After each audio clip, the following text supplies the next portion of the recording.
Jeg ved ikke, om jeg tror på spøgelser. Og i aften er jeg på ghost hunting ved Esterhøj på Høvestræde. Og jeg har jo selvfølgelig den famøse Ghost Talker-app med. Om det er noget lort, det kan jeg ikke svare på. Jeg skal bare lige sådan, det er noget med, jeg vil gerne sige noget med det her, at der er rigtig mange, hvad hedder sådan nogle historier. Der er rigtig mange historier fra Esterhøj om, at det spørger af helvedes til heroppe. Folk har oplevet, at deres telefoner bliver suget for strøm, at de hører alle mulige mærkelige ting, og de føler sig forfulgt. Og jeg er lige blevet advaret. Så lad os komme op til toppen. Venligst gå til venstre. Den har lige sagt, at vi skal gå til venstre. Nej, det kan jeg sgu da heller ikke. At der er sgu en sti til venstre. Ej, what the fuck? What, der er en sti til venstre. Ej, der er en bænk hernede. Ej, kom, lad os gå ned og sætte os på den bænk her. Lad os få, der er langt ned her. What the Det er eddermame creeper, der lige ramte plet der. Nu sidder jeg her. Spøgelset har lige sagt, at jeg skulle gå til venstre. Der var tilfældigvis en sti, der gik ned til en bænk. Så, hvad ved du mig? Jeg vil rigtig gerne tale med dig. Jeg ved sgu ikke, om der findes spøgelser. Ej, det er lidt spøjs, det der med, at vi bliver om at gå til Den var fucking klam, at vi bliver om at gå til venstre. Det kan jeg heller ikke. Og så kraft med en sti. Hvad er det, man siger, at der var en eller anden filmmand? Hans gravsted ligger lige herovre. Ja. Det var noget med, at der var noget hemmeligt på nogle af de der film der. Ja, fordi han har været oppe og filme i de tibetanske bjerge, eller et eller andet. Der var i hvert fald noget, der kunne vises. Der var mennesker, som var klar, der er et eller andet skrøne historie. Ja. Der er også nogen, der mener, at han har filmet UFO'er. Ja. Fordi den historie, jeg hørte, det er, at han var oppe og filme nogle munke, og de kunne simpelthen flytte klipper med deres stemmer. Jamen, der er en hel masse ting omkring det. Jordan? Var det Jordan? Ja, det lyder som jeg sagde i morgen. Jordan? Hvad sker der i Jordan? Var det der, han havde filmet?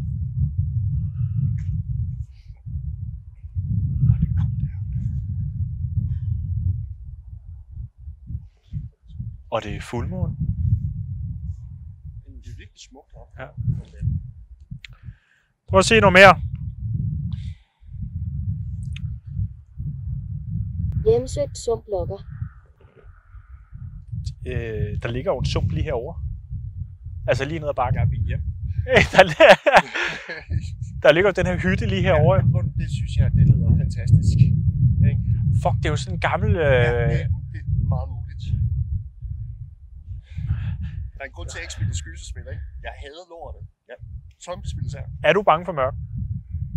Det kommer helt an på situationen. Lige nu, ja, måske lidt. Okay, for jeg er overhovedet ikke bange for mørk. Jeg elsker mørk. Det er noget af det bedste, jeg ved. Ja, stillhed, det kan jeg godt lide. Ja. Jeg er glad for, at jeg bare, hvad der hedder, lidt tungevænds, for ellers så havde jeg... glad for, at jeg lige fik den der gin and tonic der bag. Det var godt. Jeg kan se jer alle sammen. Ja, det er fandme. Jeg kan se jer alle sammen. Okay. Hvad kan du se? Kan du beskrive os? Og hvem er du?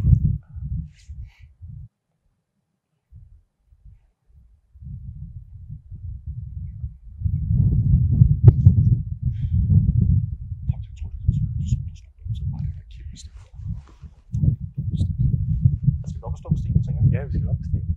Nå, lad os gå videre. Der er ikke nogen, der gider snakke med os her.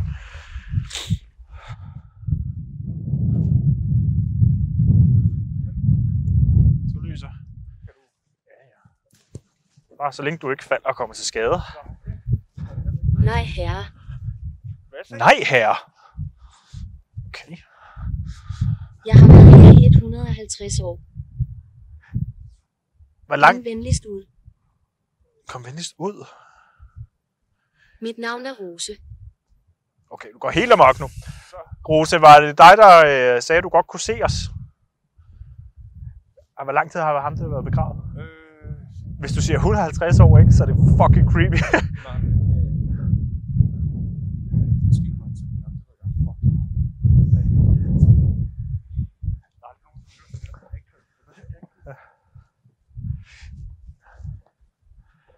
Altså helt sikkert, det har jo brugt, altså vikingerne og jernaldersfolkene og altså jernalderfolk, de har jo helt klart brugt det her sted til ofre. Ja, 100. Det er jo højt af helvedes til. Ja, hvad står der der?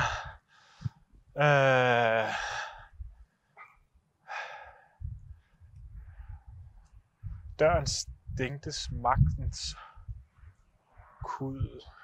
Hater langs. Hvad fuck er det? Jeg kan så... Den blev rejst i 1864.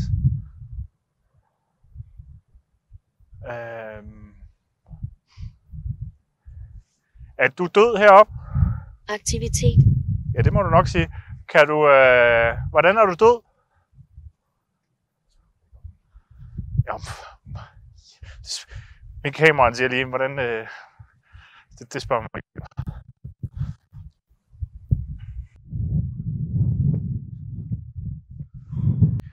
Rose, er du her stadigvæk?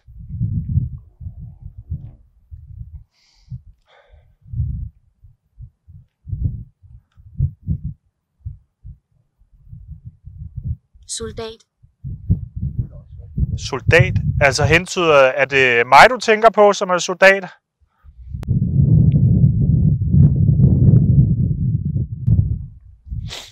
Du kan jo bare stille dig herover og så stå i læ for stenen jo. Så du ikke står. Soldat. Ja, jeg har været soldat. Er det det, du tænker på?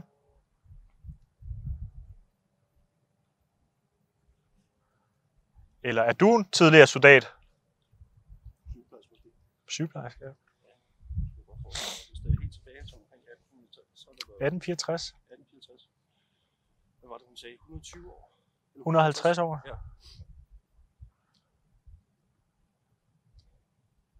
Nej her. Det var jo sådan noget, man brugte dengang for 150 år siden. Der er så nogen, der bruger den her. Men ja, sø og her. Ja, men det er jo soldater. Ja. Nej her. Jeg vil have. Ja.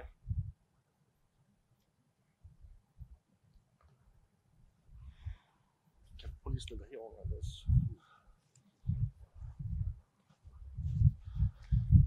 Det var noget energi med det. Er du bange? Nej, Morten. Jeg er glad for, at du er her. Det var det, jamen... der var noget energi der. Jeg kunne mærke det som om, der var et eller andet, som lige... Ja, det er fucking klart. Jeg skal ikke stå der. Prøv lige at stille det der. Jeg kan godt stille mig, men så kommer der bare vind på mikrofonen jo. Ja, jeg skal nok... Jeg gør bare sådan her. Ja. Er det bedre? Virker det? Ja, fantastisk. Jeg er også glad for at være her. Rose, er det dig, jeg taler med?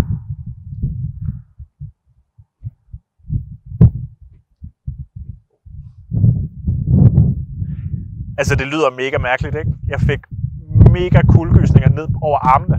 Nu, ikke? Lige nu. Ja, og jeg plejer aldrig at få kuldegysninger. Nej, det var derfor, jeg skulle ikke stå der. Det var så behageligt. Det var virkelig...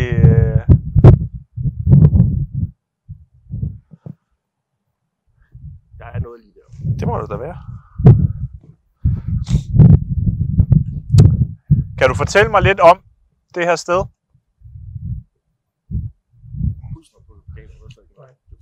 Skal vi prøve at gå ned til gravstedet? Ja, du kan bare noget på det.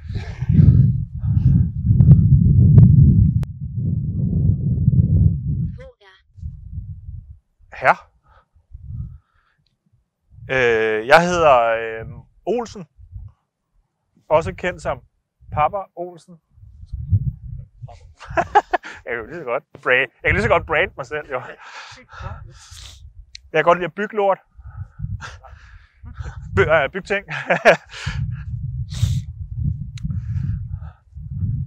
Jeg kan alt muligt. Jeg er også virkelig god til at redde liv. Pas på den sten der.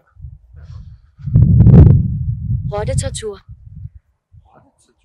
Det er sjovt, du siger det, fordi jeg har lige kigget på på et luftgevær til at skyde rotter med. Ikke fordi jeg har nogle rotter, men det er meget godt at have. Altså det ord har jeg aldrig nogensinde hørt om. Rottetortur. En seng? Er det en ting? Jeg ved jeg ikke. Jeg må jo lige prøve at slå det op. Rottetortur. Var det noget, man sagde for 150 år siden? Det ved jeg ikke, altså. Første gang jeg hørte. Ja, rotte.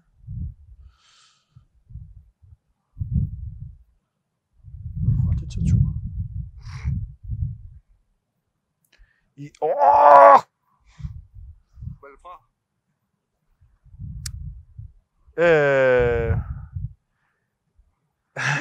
Hvad er rottetortur? I 1600-tallet blev fanger i Danmark et af levende rotter. Den barbariske... Alexander. Holy shit. Hej Alexander, velkommen til. Den barbariske tortur overlevede flere århundreder helt frem til 1980'erne. What the fuck? I 1880'erne. Undskyld, i 1880'erne.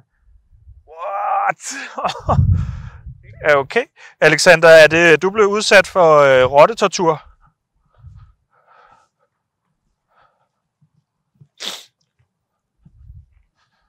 Så bliver det lidt klogere. Ja.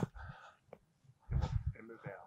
Fuck, hvor creepy. Ja, fuldstændig, mand. Privat gravkammer. Ja, der står det der, men det er meget... Det Denne høj er et privat gravkammer for direktør Ole Olsen og hans hustru Anna og deres efterlevende slægt. Gravkammeret er ikke tilgængelig for offentligheden. Jeg kan kræfterne ikke læse. Et eller andet på hans jord, der blev i 1940 undersøgt af Nationalmuseet. Alle fund af oldsager blev overladt til det daværende forvejede museum, og vi Jeg er meget venlig. Ja, jamen, det er vi glade for. Er det dig, jeg taler med, Alexander? Gravkammeret indeholder urner med aske. Der er ingen værdigenstand af nogen art i gravkammeret. Venligt respektere gravfreden og bidrage med til at sikre gravstedets ufyrstede fredning til eftertiden. Vildt nok at have sin egen familiegravkammer. Skal vi ikke også have sådan en? Hvad stod der ellers hernede? Ja, det er på engelsk. Okay. Tårer af blod. Tåreblod, det kan jeg også nå. Hvad er det i forhold til rottetorturen? Nå. Ja. Rottetortur. Det er en vild rottetortur. Det vi skal nu, det er, at vi skal ud og ghost hunt en gammel Lensbogens gravsted, som er begravet heroppe i skoven. Langt ind i skoven. For helvede var der langt op. Altså, man skulle ikke tro, der var stejl her, men der er virkelig stejl her. Shit, jeg synes, jeg kan se noget. Oh. Fuck, det ser creepy ud. Om jeg turde sove her? Fuck no. Lensbaron. FC Septen Adler. Man kan banke på. Nej, det skal du ikke. Nej, Morten. Jeg synes, det lyder som om, der var nogen derinde. Ja, så... Hey, kom lige ud og tale med mig. En bagnisse. Morten, lad være med det der. Gider du? Kom ud og tale med mig. Jeg har jo arbejdet for en greve i mange år, jo. Var jeg ikke i fokus? Jeg tror, at det var greven, der gik ind foran. Er her nogen? Herr Adler, fru Adler. Jeg kan bruge dette. Hvad kan du bruge? Jeg vil rigtig gerne tale med jer to.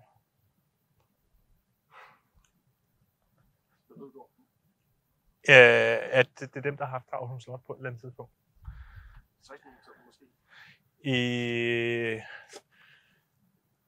I 1870. Fuck, de har været, de er født sådan nogenlunde samtidig, og så er de død sådan nogenlunde samtidig. Okay, hende her, fru Adler her, hun døde lidt tidligere. Mor. Mor, jeg er desværre ikke nogens mor, men jeg er nogens far. Er du et barn? Prøv at forestille dig, hvis der er sådan en ghost child, der bare følger med hjem. Ja, så følger de med dig hjem. Nej. Nej, ikke noget. Du er ikke hænger lige pludselig på. Nej. Hvem er den? Jeg sidder og leger med en ny pige med Lego, og hun er rigtig sød. Du har ikke lov til at følge med nogen af os hjem.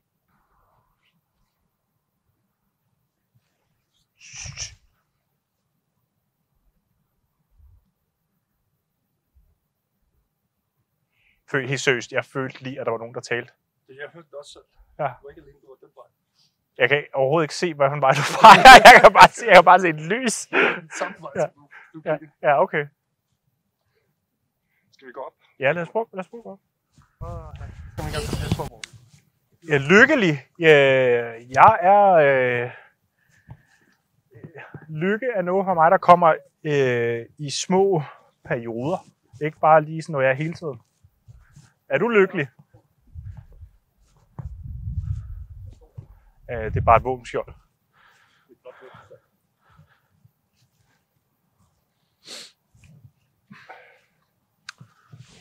Prøv at se alle de der insekter der. Jeg tror, det er varmt. Ja, det er det også. Det er varmt at få det der. Hvad står der? Joshua. Joshua, hvem er du? Geo Frederik Otto, lensbaron, Accepten Adler. Bertha Henriette Frederikke, lensbaronesse, Accepten Adler.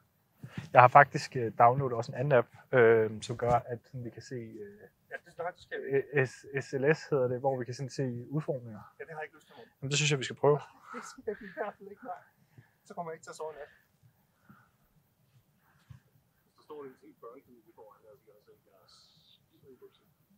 Og så skal jeg bare lige se, om den virker. Jeg skal i hvert fald ikke sige noget. Det er Den fangede sgu noget der. Ja, det er klart. Det var bare regnet. Det kan jeg godt lide. Jeg synes ikke rigtig, jeg kan mærke nogen energihold. Nej, heller ikke jeg. Nej, det er ikke ligesom oplevet.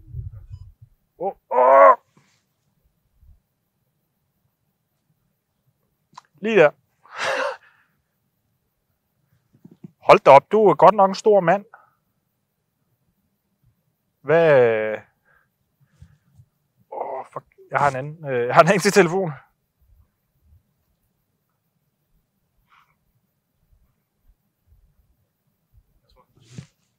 Det kan da godt. Nu kommer den igen der. Det kan da sagt. Vi kører 2 telefoner nu. Han står og vifter med armene. Altså, hvad jeg sådan kan se, så er han sådan en lille tyk mand, men en bred mand. Det var en rev. Det lyder som en gren, der er knækket. Hvad står der? Faktum. Bare en gren, der er knækket. Hvad? Det er farligt. Okay. Hvad tænker du, der er farligt?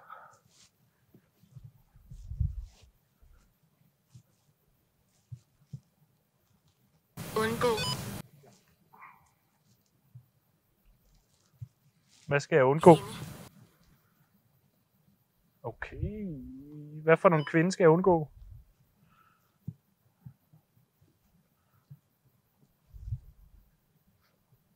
Faktum, valg, det er farligt. Undgå kvinde. Er du blevet myrdet af en kvinde? Hvis den her telefon også siger mor, ikke? Børns latter kuldegysninger. Fuck! Jeg sagde, hvis den her telefon også siger mor, børns latter giver kuldegysninger. Ja, jeg skal hjem. Det er altså en helt anden telefon, det her. Ja.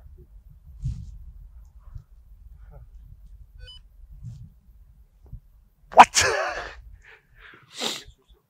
Nej, vi var ikke. Prøv at se, er det mor? Prøv lige at filme det der engang. Det er sådan, der kan man se det her. Var det natsværm? Jeg så godt, der var et eller andet, der mega fløj op i ansigtet. Der er det to. Ja. Jeg kender dig. Og hvor kender du mig fra? Please sig TikTok eller OnlyFans. Bare sig OnlyFans. Det kunne være fucking fedt. Eller for tilbage i 90'erne. Jeg har været her før.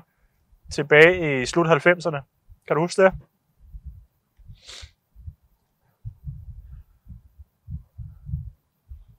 Jeg mener ikke at skræmme dig. Det kan vi rigtig godt lide. Du skræmmer ikke mig, men det kan være, du skræmmer min kameramand. Kan du fortælle mig dit navn?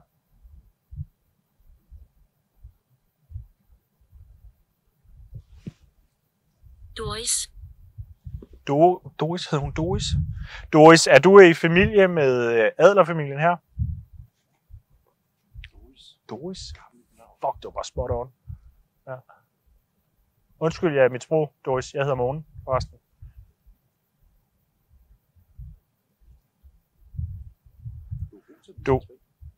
Ja, selvfølgelig skal man også. Men jeg er jo bare sådan en, der banner helt vildt.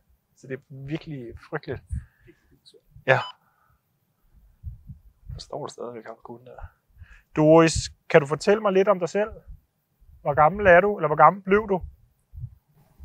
Okay, den har været meget spot on.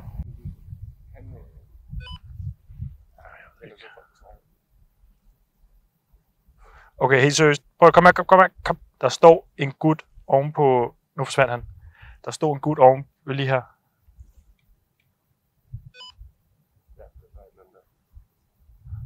Fuck, hvor klart. Doris, er det dig, jeg ser? Det kan være, det er det der barn der. Ja, det er derfor, jeg gerne vil videre. Elektrisk. Ja, det er elektriske apparater, Doris. Du kan bruge al din energi fra de her. Du suger bare. Sug alt, hvad du kan. Det var da vildt nok tidligere, at din kamera så, eller din blev suget ned så hurtigt. Eller det kan også være grund af lyset. Ved siden af. Ved siden af, er det, når det er dig, der står ved siden af, er det dig, jeg kan se her?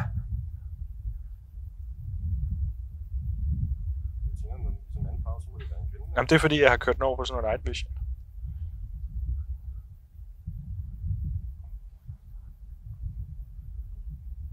Jeg kommer ikke rigtig... Det var mere vildt nok, at stadig var der. Jeg ved ikke, om de her Ghost Spirit Talker apps, om de virkelig virker. Det kan jeg ikke svare på. Det vi har udsat for, det er, at vi har haft 2 forskellige telefoner, hvor der har været nogle med børn på. Det er lidt creepy. Og nu skal vi videre. Er du sindssygt, det her det er dårligt, når man er ude og løbe 10 km i dag, men er du skød nogle traptrin, mand. Ja. Det vi skal nu, det er, at vi skal op og se en... Det vi skal nu. Det... Bla, bla, bla, bla. Nu skal vi ud og ghost hunt en gammel Lensbogruns gravsted. Nu er det tid til at afslutte vores ghost hunting her på Esterhøj. Der har været nogle præcise nogen, hvor jeg tænkte... Sara. Det hedder min ekskæreste. Og jeg ved, hun følger mig på TikTok. Det kan fuck.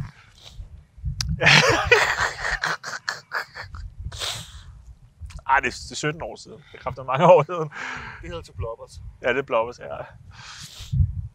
Hej, Sara. Ej, det er fucking sjovt.